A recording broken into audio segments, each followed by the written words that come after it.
Kaidah ke-21, al-'adatu muhakkamatun, adat itu bisa menjadi hukum.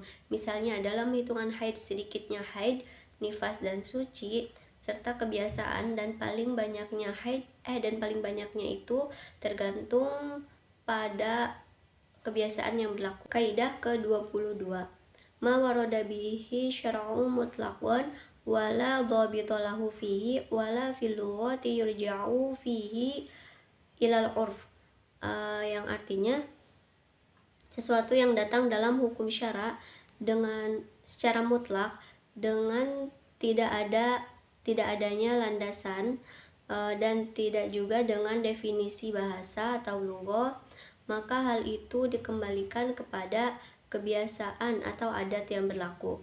Misalnya ketika jual beli dengan tidak adanya ijab dan qabul, maka hal itu tidak sah dalam hukum syara. Maka hal itu wajib dikembalikan kepada adat kebiasaan.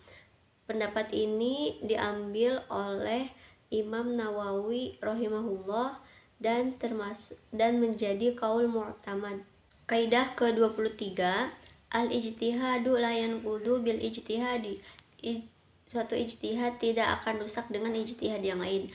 Misalnya ketika seorang hakim memutuskan hukum sesuatu dengan ijtihadnya, kemudian ijtihad itu berubah, maka hukum dari ijtihad yang pertama tadi tidaklah menjadi batal. Kaidah ke-24, al-itharu bil ibadati mamnu'un.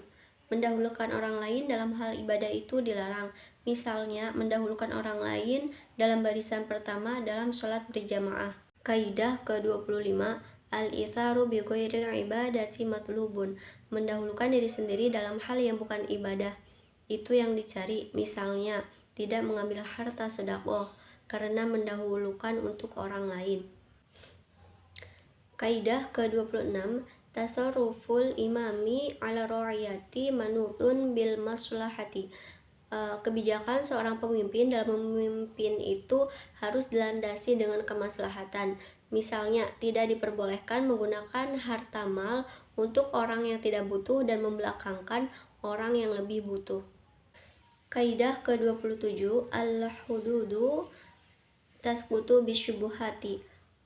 Hudud atau hukum had itu hilang dengan adanya perkara yang syubhat. Misalnya bagi orang yang menjima perempuan dan menyangka bahwa perempuan itu adalah istrinya, maka ia tidaklah mendapat hukuman had. Kaidah ke-28,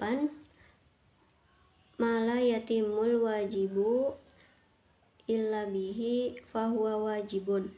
Perkara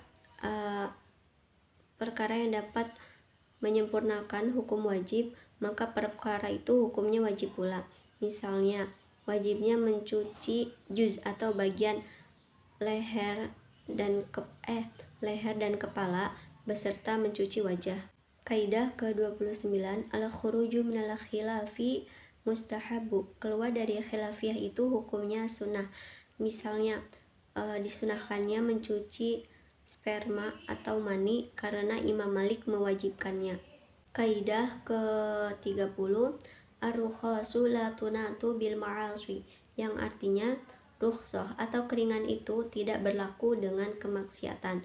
Misalnya tidak diperbolehkan seorang yang bermaksiat dalam perjalanannya ketika ia sedang madharat untuk memakan bangkai dan daging babi.